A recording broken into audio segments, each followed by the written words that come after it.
K-pop's shining success is proof that cultural diversity and creativity are the greatest human potential.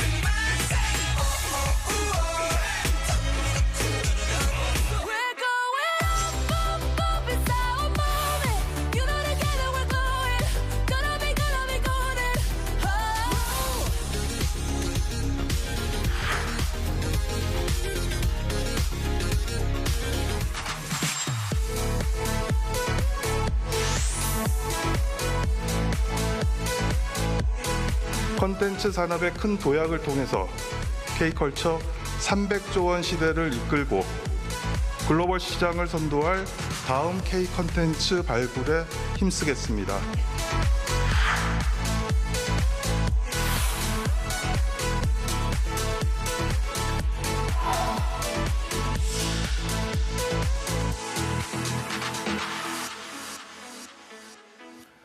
예, K-팝은 이제 유행하는 음악 장르가 아니라 거대한 글로벌 비즈니스 모델로 자리 잡았습니다. 하지만 K-팝이 언제까지 이렇게 성장하고 승승장구할 수 있겠나 하는 우려의 시선도 있습니다.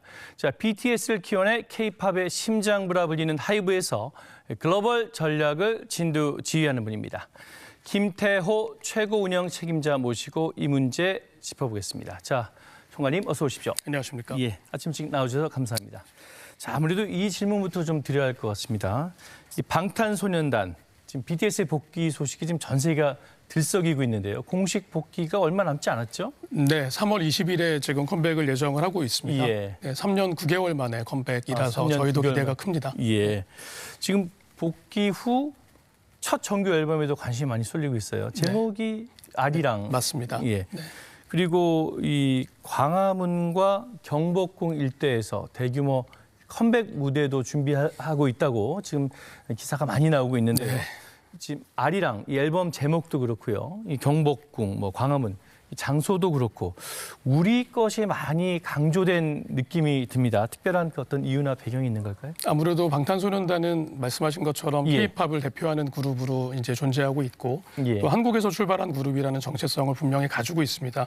예. 그렇기 때문에 아무래도 이번 컴백이 굉장히 큰 의미를 갖고 있다고 생각을 하고요. 예, 예. 그런 점에서 이제 아리랑이라는 앨범 주제와 또 전 세계인이 가지고 있을 수 있는 어떤 깊은 사랑에 대한 공감대, 보편적인 정서 이런 것들을 표현하고자 했던 그런 것들이 이제 이런 타이틀로 나온 것 같습니다. 이 아리랑에 그러면 어떤 우리 뭐 아리랑 정통 민요라든가 이런 걸 좀 사용하는 뭐 그런 대목이 있는 건가요? 아, 그거는 좀 말씀드리기가 아직 좀 아, 어렵고요. 예. 네, 콘텐츠가 나오면 아마 뭐 아시게 될 것 알겠습니다. 같습니다. 네. 되게 조심스럽게 말씀해 주셨습니다. 자, 지금 그 우리 언론뿐 아니라 지금 해외 언론들도 난립니다. BTS 컴백 소식을 대서특필하면서 지금 기대감을 드러내고 있는데요. 특히 이번 BTS의 복귀가 이 하이브뿐만 아니라 한국 경제에 미칠 영향을 경제, 산업적 관점에서 분석한 기사들이 눈에 많이 띕니다.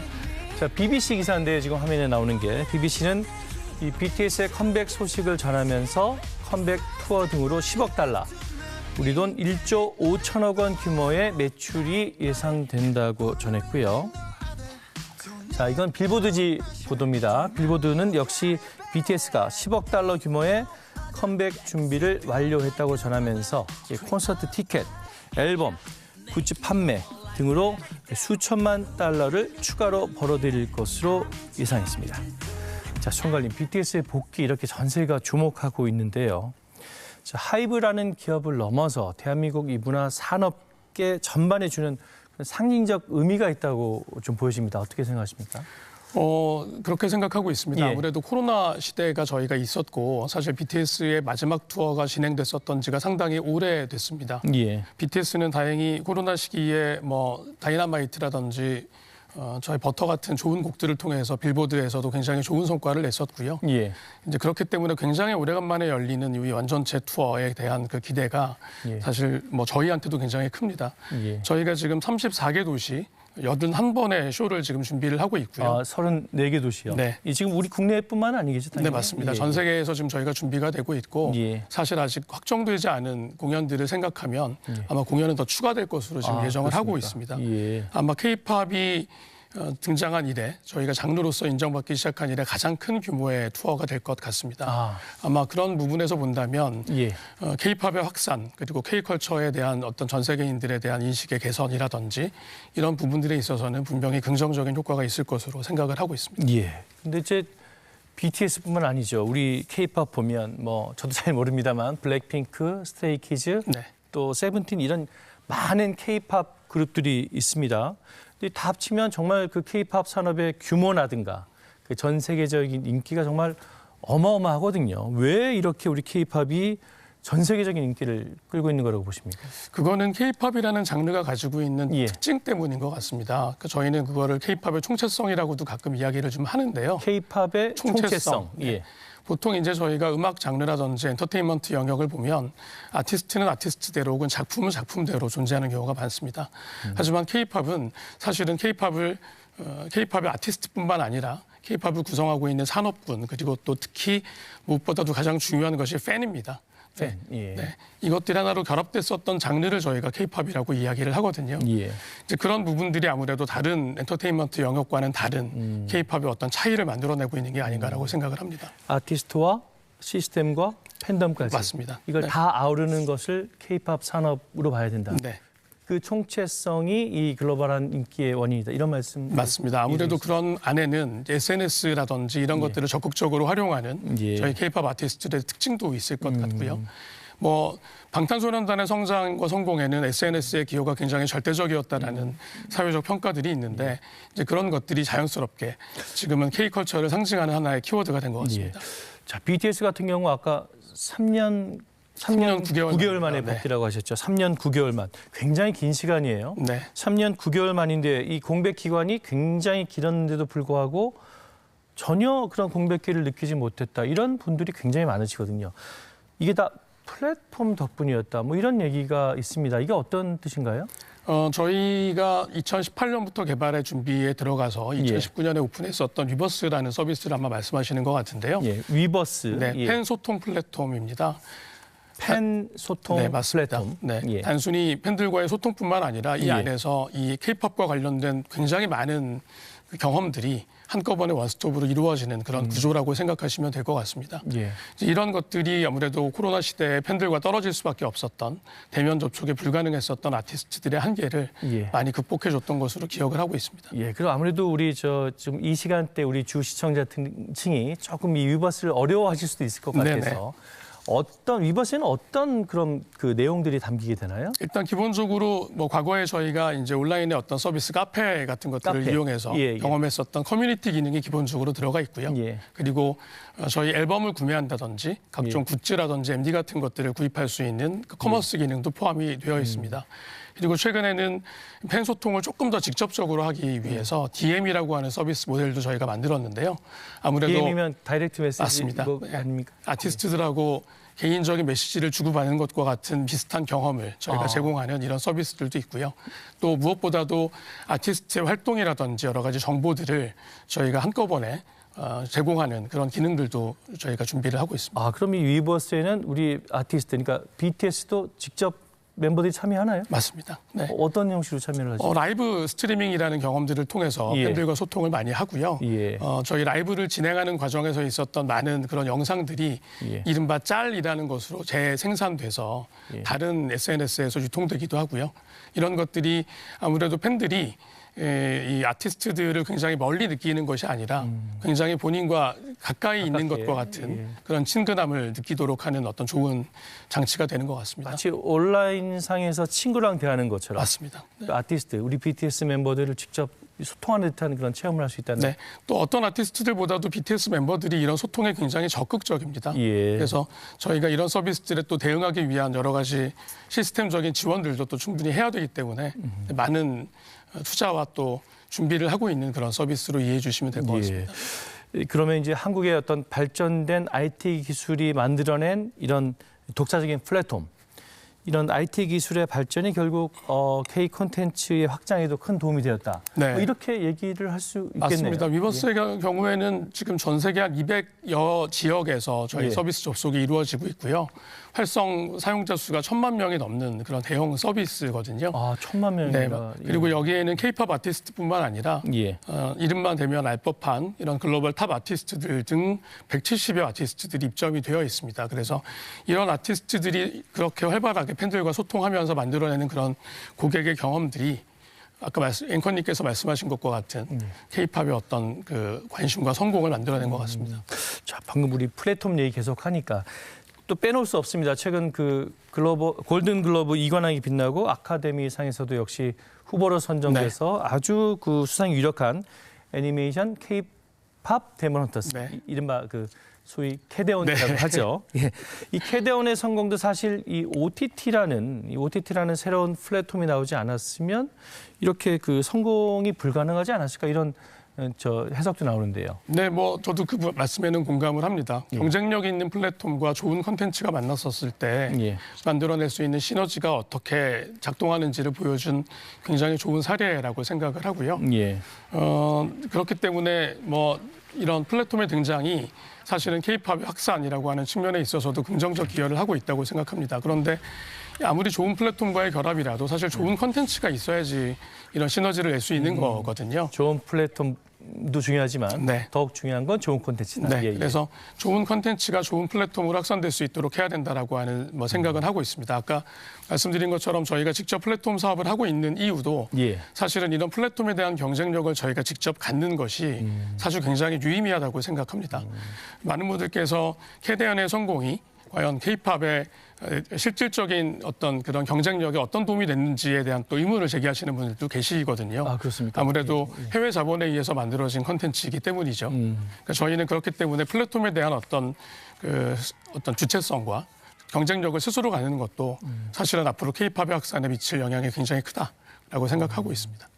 자, 앞서서 이제 플랫폼과 팬덤의 중요성에 대해서 설명을 해주셨는데, 실제로 이 K-팝 팬덤과 새로운 플랫폼이 결합돼서 엄청난 시너지를 낸 사례가 실제로 있었습니다. 자, K-팝 데몬 헌터스의 인기가 한창 올라가던 시기에 BTS의 멤버 정국 씨죠. 이 정국 씨가 이 작품을 보면서 눈물을 흘리는 장면이 아까 말씀하셨던 위버스를 통해서 전 세계 팬들에게 전해졌고요. 팬들이 또 이 장면을 각종 SNS에 확산시켰다고 합니다. 자, 그러니까 이 넷플릭스도 이를 놓치지 않고 이 공식 계정에 BTS의 정국도 본 캐대헌, 이런 제목을 달아 올리면서 이 BTS 덕을 톡톡히 봤다고 하네요. 자, K-팝 팬덤과 애니메이션, 이 서로 다른 두 장르가 서로 상승작용을 일으키는 그런 시너지 효과를 낸 거라고 봐야 될 것 같습니다. 자, 이 경우만 보더라도 말이죠. 그 영향력이 큰 플랫폼들이 서로 만나서 전 예상하지 못한 그런 큰 결과를 도출해냈다, 이렇게 볼 수 있겠죠? 네, 뭐 말씀하신 대로 그렇게 생각합니다. 좀 전에도 제가 말씀드렸던 것처럼 예. 그래서 경쟁력 있는 IP가 굉장히 중요하다고 생각하고요. 예. 일단 저희 스스로는 좋은 플랫폼에 올라갈 수 있는 좋은 경쟁력 있는 콘텐츠를 만들기 위한 투자가 첫 번째라고 생각하고 있기 때문에 하이브는 멀티 레이블 체제라는 것들을 도입하고 있습니다.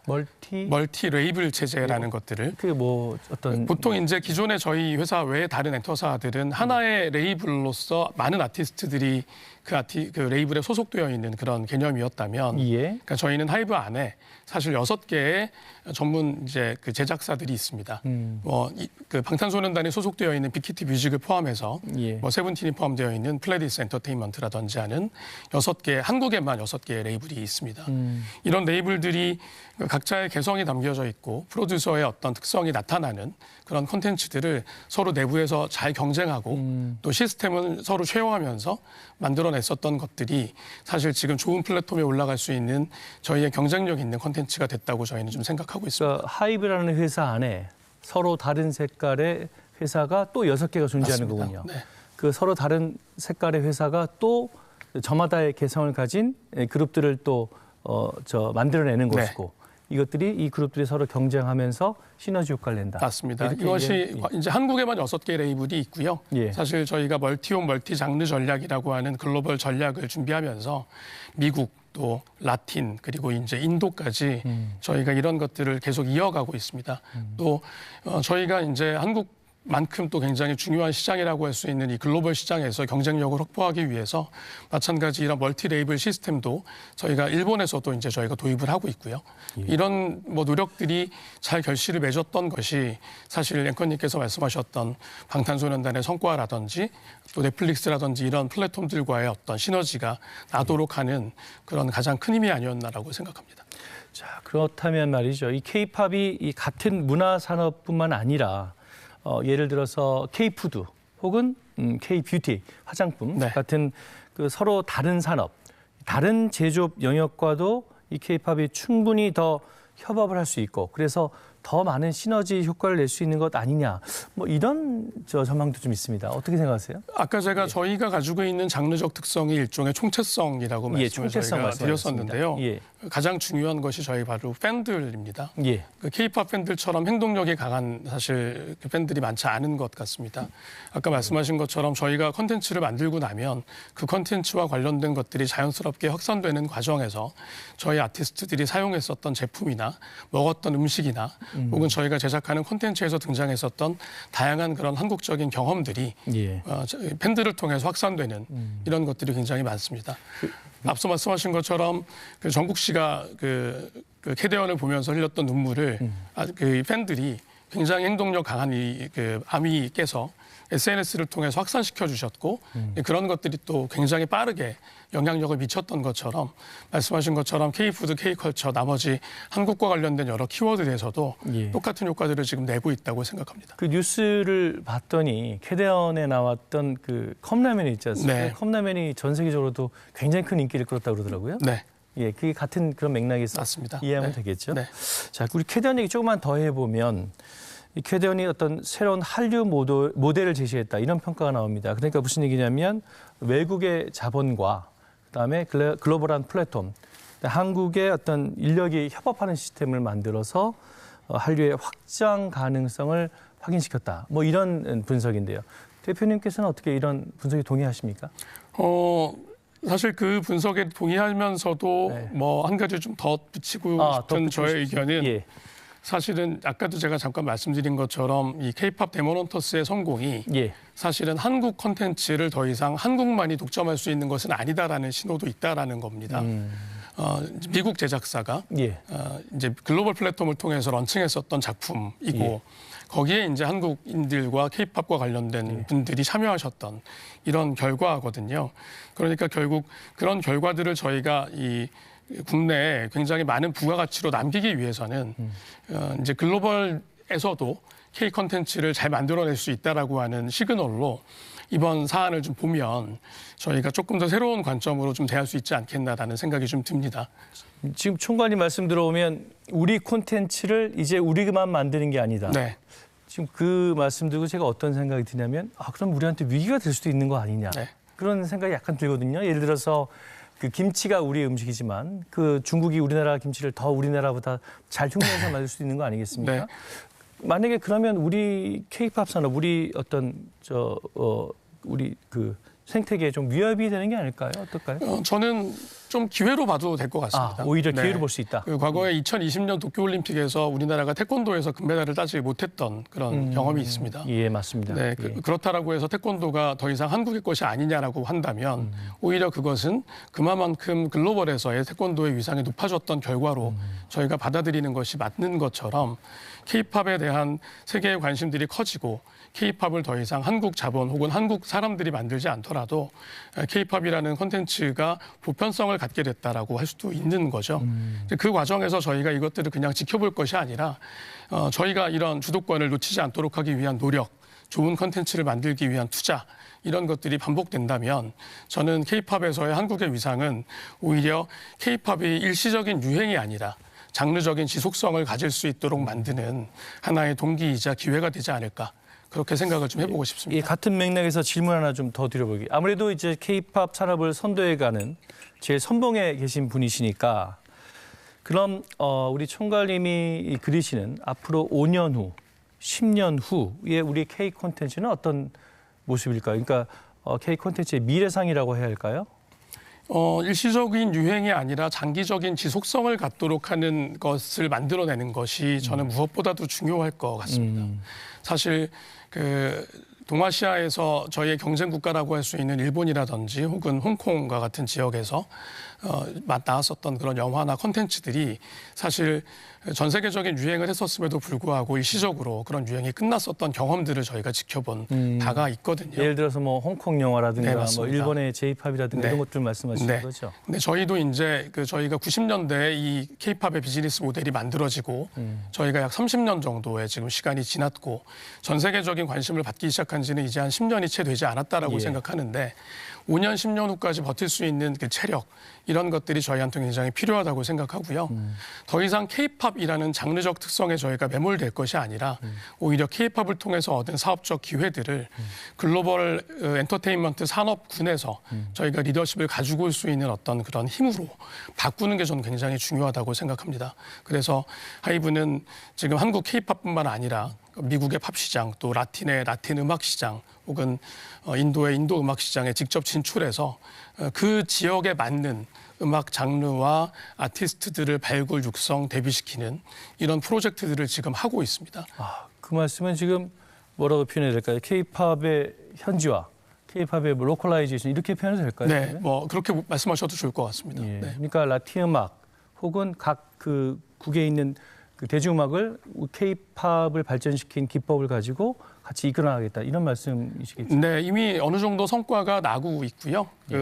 이제 미국에서 가장 큰 그 시상식이라고 할 수 있는 그래미상에서도 저희가 그런 방식으로 미국에서 데뷔시켰던 캐치아이라는 걸그룹이 예. 지금 두 부분에서 후보에 올라와 있습니다. 그러니까 이런 것들이 바로 저희가 멀티홈 멀티 장르 전략을 통해서 시도했었던 K-팝의 어떤 글로벌화가 이제 성과를 내고 있는 그런 결과라고 보고 있습니다. 자, 근데 그럼에도 불구하고 말이죠. 그 K 콘텐츠의 이런 성공, 뭐 일각에서는 인기가 얼마나 지속될 거야, 뭐 곧 시들해지는 거 아니야 이런 우려가 있는 것도 좀 사실입니다. 어떻게 좀 이거를 극복할 수 있을까요? 그런 우려들이 현실화되지 않도록 하기 위한 것이 사실 저희 역할이라고 생각하고 있습니다. 예. 네, 그런 우려 뭐 너무 있을 수 있는 우려라고 생각하고요. 예. 아까도 말씀드린 것처럼 그렇기 때문에 현지화에 대한 전략들도 굉장히 충실히 수행을 해야 될 것이고 예. 또 경쟁력 있는 콘텐츠를 만들기 위한 노력도 뭐 멈출 수 없을 것 같습니다. 네.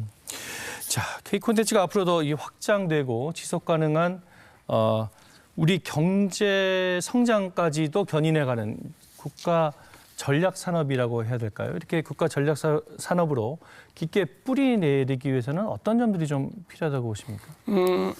저희가 지금 뭐 내부적으로도 통계들을 좀 살펴보고 저희도 항상 고민을 하고 있습니다만 예. 사실 K-팝은 단순히 K-팝의 시장 규모만 저희 국가 경제에 미치는 영향이 있는 것이 아니고 아까 앵커님께서도 말씀하셨던 예. 다양한 파급 효과가 사실 K-팝의 본질이라고 생각하고 있습니다. 다양한 파급 효과. 네, 그래서 저희가 이번에 뭐 BTS의 컴백뿐만 아니라 이전부터도 사실 더 시티 프로젝트라고 하는 걸 통해서 더 시티 프로젝트. 네, 더 시티 프로젝트라고 하는 걸 통해서 저희 아티스트가 공연하는 것들을 그 단순히 공연으로 끝내는 것이 아니라 뭐 숙박부터 F&B 그리고 여러 가지 전시 체험 이런 것들을 복합적으로 연계해서 예. 한 도시 전체를 그 아티스트와 관련된 콘텐츠로 꾸미는 이런 프로젝트들을 저희가 2022년부터 지금까지 쭉 진행해 오고 있습니다. 그러면 이런 건가요? 해외에 있는 BTS 팬이 BTS의 콘서트를 보러 한국에 오면 네, 온 김에 호텔도 좀 묵고 네, 다양한 전시회도 보고 어떤 서울에 대한 체험도 하고 네. 이러고 다시 콘서트를 보고 돌아가는 맞습니다. 그런 것을 일컫는 건가요? 네, 그리고 그것이 한국뿐만 아니라 지금 미국, 일본 그리고 인도네시아와 같은 현지에서들도 진행이 되었던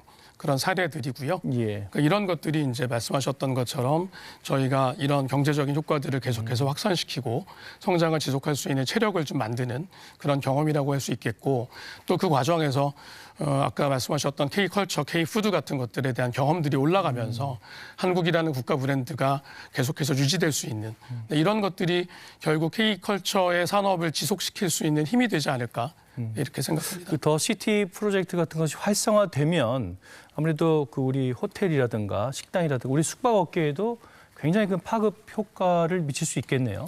네, 그래서 뭐 이번에 저희가 부산 공연을 발표하고 나서 예. 부산에서도 이제 숙박비가 굉장히 많이 오르는 등의 어떤 이런 문제들 때문에 좀 불편을 겪고 계신 분들 좀 계신 걸로 알고 있는데 사실 저희가 이런 것들을 잘 묶어서 일관된 하나의 고객 경험으로 좀 만드는 것이 또 저희가 갖고 있는 목표 중에 하나이기도 하거든요. 예. 그래서 단순히 아티스트를 좋아하고 음악을 듣는다라는 것이 그냥 그 행동 그걸로 끝나는 것이 아니라 예. 본인의 삶에 있어서의 하나의 재미있는 추억이자 또 좋은 영감을 얻을 수 있는 기회가 되도록 하고자 합니다. 예. 저 아까 우리 문화예술위원회 위원장님께도 여쭤봤는데 네. 지금 이제 AI 시대 아니겠습니까? AI가 이제 음악도 그 영상도 이제 자유자재로 만들어내는 그런 시대가 됐습니다. 이런 AI 기술이 우리 K-팝 등 우리 K 콘텐츠 업계에도 어떤 좀 영향을 미칠 거라고 예상하십니까? 어떠십니까? 뭐 당연히 영향을 미칠 거라고 생각을 하고 예. 준비는 하고 있습니다만 다른 이제 산업군에 비해서는 아무래도 이 아티스트와 프로듀서들이 직접 곡을 쓰고 준비한다라고 하는 특성상 그 영향이 조금 좀 천천히 오는 것 같긴 합니다. 하지만 지금은 천천히 느껴질지 몰라도 아마 굉장히 빠른 속도로 영향을 미칠 거라고 보고 있고요. 예. 최근에 뭐 음악과 관련된 혹은 여러 음성과 관련된 AI 서비스들이 활발하게 등장하고 있어서 저희도 이 AI의 파고는 매우 높을 것으로 생각하고 있습니다. 예. 하지만 그 사람이 하는 콘텐츠 그리고 사람을 좋아하는 이런 어떤 K-팝의 경험의 특성상 아무래도 좀 영향이 좀 두고 봐야 되지 않을까 이렇게 좀 느껴집니다. 예. 이제 끝으로 오늘 준비했는데 미처 뭐 하지 못했다 이런 말씀 있으시면 마무리 말씀 듣겠습니다. 사실 많은 분들의 성원과 또 이 지원이 K-팝이 오늘날의 이런 성과를 만들 수 있는 굉장히 좋은 원동력이었다고 생각합니다. 예. 저희 업계에 계신 분들 항상 그런 부분들에 대한 깊은 감사의 마음 가지고 있고요. 저희가 좀 더 많은 또 좋은 성과를 내서 또 국가에 기여하고 국가 브랜드에도 좋은 영향을 미칠 수 있도록 할 수 있도록 앞으로도 많은 응원과 또 관심 부탁드립니다. 예. 오늘 말씀 잘 들었습니다. 감사합니다. 고맙습니다. 자, 이제 문화는 나라의 품격을 결정하는 정신적 자산을 뛰어넘어서 대한민국을 견인하는 새로운 성장 동력으로 자리 잡았습니다.